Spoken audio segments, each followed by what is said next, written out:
before we knew it, people were asking us to do gigs, and it all happened completely organically. Like, we never set out to be a band, and we're just so lucky, like, we're still going. It's like, I have to pinch myself regularly, like, that we're still going and that people like it.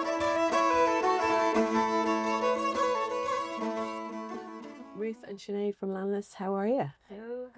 Welcome to Other Voices. Thank you. Delighted to be here. So, listen, congratulations on the album Lúrach. Thank you. Can you tell us what, for those who don't know, what that word actually means in English? Yes, it means a protective song or a hymn or a breastplate, and it comes from a poem that was written for us by the brilliant Donegal poet Anne-Marie Ní Curran, and it's called Lúrach Bríde, which means Bridget's breastplate. Wow, okay. And why did you want to call the album that? Well, Anne-Marie wrote a poem which the RT Folk Words commissioned us to. We kind of like an amalgamation of the five of us. So she wrote the poem and then Ruth put the music to it. Yeah. And we sang it for the Folk Words 5 years ago. I think it was 5 years ago.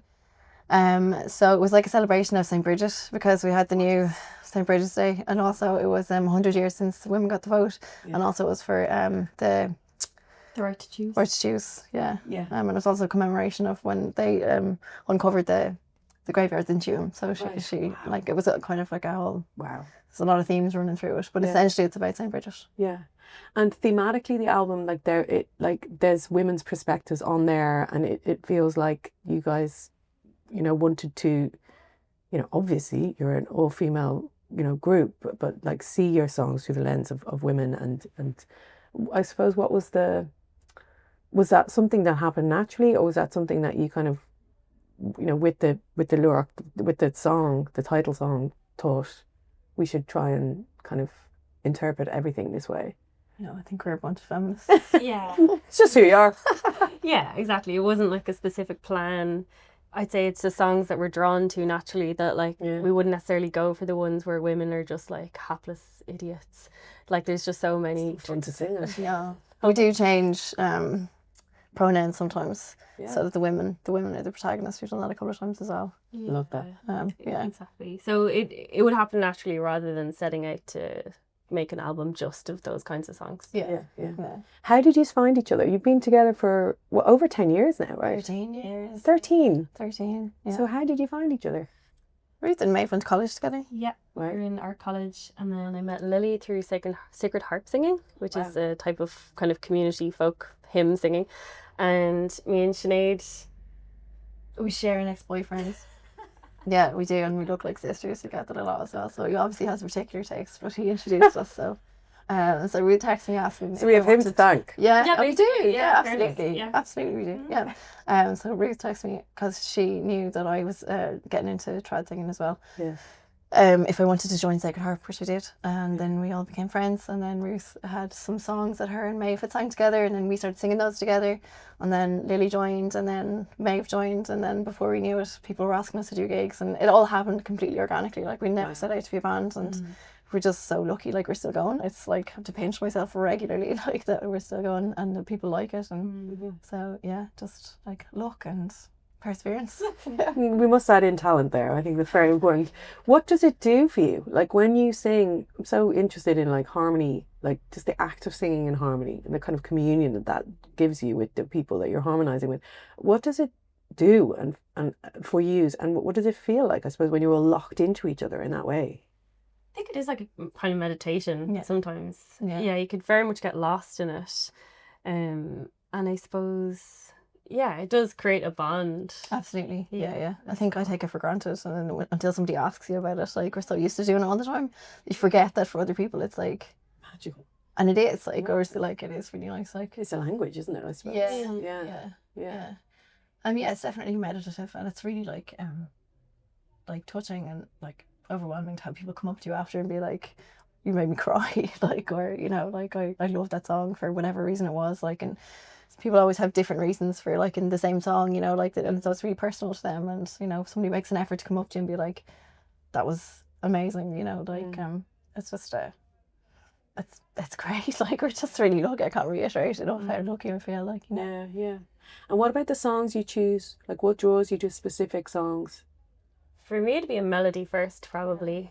I'd say before I'd even hear the lyrics, or like if you're in a singing session and you heard just like a particularly good rendition of a song. Right. So it might be a song that you'd been hearing for the last 10 years and you never passed any heed to it, and then somebody just really did it justice or something, and it might like spark your interest then. Yeah. And then I'd make sure the woman wasn't a dope. Yeah. That'd be it. Number one on the checklist. Yeah. Is she a dope? Yeah, always. And is it often? Is there a trope within traditional music that the women are dopes? Yeah, 100%. Because mostly they're written by men, the song? That's actually written 2 books about In fact, just that. Yeah, Just trying to find songs where women even have agency. You know, they're not just a passive interest, love interest usually, or just like a victim, or like, or just it's, do they pass the Bechdel test? You know, are there women in the song not talking about men, for example? So it's just, I've never actually thought about it before. It's like, you know, finding these kind of ancient traditional songs and wanting to honour them, but they are not honouring you in a way. So how do you make them work for you? Yeah. I'm assuming some of the songs are written by women under pseudonyms as well, you know, like, so it's not just straight up like, oh, it's all this not one so way, binary, you know, like, and like, it's a question of what got preserved, I suppose, because there are, when I was doing the research, I did find songs that fit the bill, that were about, like, I hesitate to use the phrase strong women, that had like women with agency in the story, or even just not particularly classic patriarchal values being acted out in every song. That those songs do exist, but they didn't necessarily maybe survive in the same way or remain in circulation. So it's just about looking and finding them. You have to search. Yeah. But again, like, I don't think we never set out to have this kind of a theme through our singing or whatever. Like, everything's just it's authentic to who you are. We just picked up songs that we loved or that we've been singing for ages, and like this, like our album Lyric is a real mix of stuff, that some songs we've been singing for 10 years and some songs are new that we just like did that year, do you know, like, so. How do people react to you? Like, I was reading up on the various reviews and stuff, and The Guardian called you a deliciously doomier planet. I was like, I'll take it. That's incredible. Absolutely, Yeah, so you're into that. Of course. Okay. And then there's also Doomcore, which I love. Yeah, Doomcore, yeah. We call ourselves sad girls. We have to stop doing that. We're having our sad disco later in the church.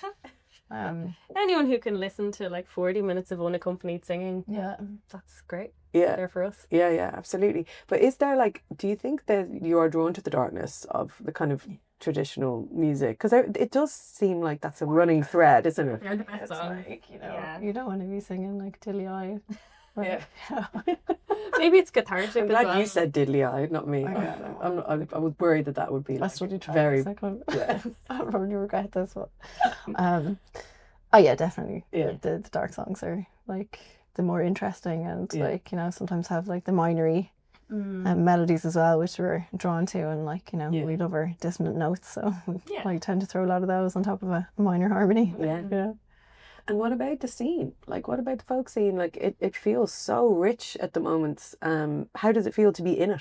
Well, it's so interesting because I guess we were in it 10 years ago. Yeah. You know, like, this has been going on for years, and it's just now. Change, like... Well, I left Dublin 7 years ago. You live in Cavan. Like, we're not actually there, but we are part of it. We're in the diaspora now, I suppose. For sure. And it was a really special time. Like, from about 2012 onwards, you know, we started when we first started. Exactly. We started down to the Goaleen and the Hout Singing Circle, and like you already knew those, but like I was just introduced to them, and then we had all these like older singers who were just like, who are these young people? Like, and they were so encouraging, and they're the reason that we're still going. You know, like they were the ones who started asking us to come back and go to the singing sessions, and they were the ones who started coming to the night before Larry got stretched and making sure that it was keep going every month. You know, like a singing session that we co-founded. This is the Hoth. Would you say the Hoth singing? That's what I intended. Misha Sinead, Dara Yates and Ian Lynch and Lily and Alan Woods, all these people like started a singing session in the Cobblestone that was kind of aimed at encouraging young singers to get involved, to step in. Yes, nearly 11 years now that's going, nearly 11. And so that was like, to the older generation, that was quite radical, seeing young people, because did you feel like that was something new to have a new generation, or to be encouraging? Like, I'd say it's always been there, but it comes in waves. You know, there's waves of interest, and now for whatever reason the world has kind of noticed that it's going on, and there is this rich scene, and like it's a lovely community. Like, the best part about it is that I think most people just met each other through the sessions and everything, so it it was never a question of competition. It wasn't about trying to get to one point. It was we were genuinely friends, our friends. And all in each other's bands as well. Like. Love that. Yeah. And I think we're a bit loath to be like attach ourselves to the idea of like that we did anything for the trad scene or whatever, because it is like it was, I said it's in an issue before, it was completely alive and kicking long before we came around, you know, like we learned all our stuff from other people, you know, so, and the other singers, and like, and they encouraged us to keep going, and like, so. And have you noticed like in the last 10 years that there is more people, younger people coming in now, and that's more normalised? I hope so. I think we're a bad example because we don't actually live in Dublin. Yeah. So we don't know. It's hard to say. Yeah, I think so. But then, like, you know, I probably have to ask like the people who have been in the scene for 40 years plus, like, what are they noticing? You know, like, yeah.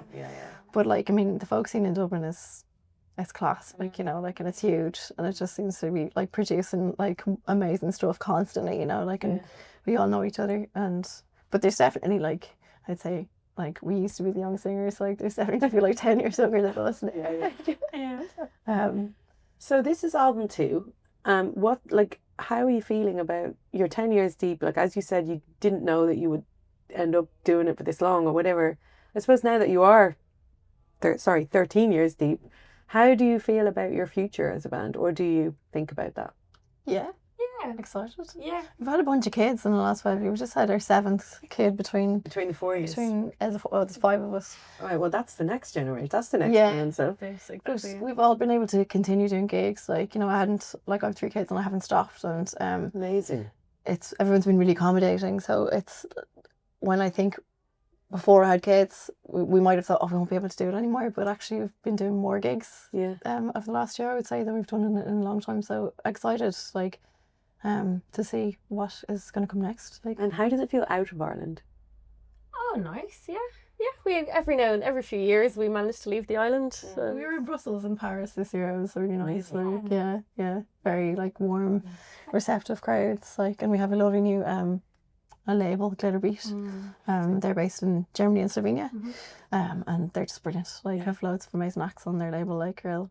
Diverse, like, it's nice to have our music scene like in a universal European context, right? Yeah, I think as well, because it is, and Glitterbeat is kind of, I don't know, it's like we're slightly being seen slightly outside of just the Irish Dublin folks. You know, it can take it on its own terms elsewhere, which is nice. Yeah. Well, listen, I wish you the best for tonight. I hope you absolutely love it. Can't wait to watch you play on that stage. And lovely to meet you both. Thank you.